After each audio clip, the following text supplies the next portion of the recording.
struggle when you are starting to put your measures, especially in capacity.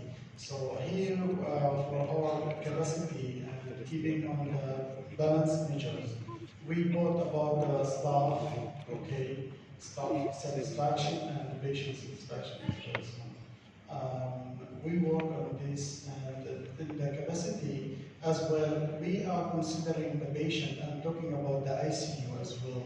So when we are collecting as the data from we did the literature review and talking, and many projects have been done before previously about the idea of reducing the blood sample rejection, exactly.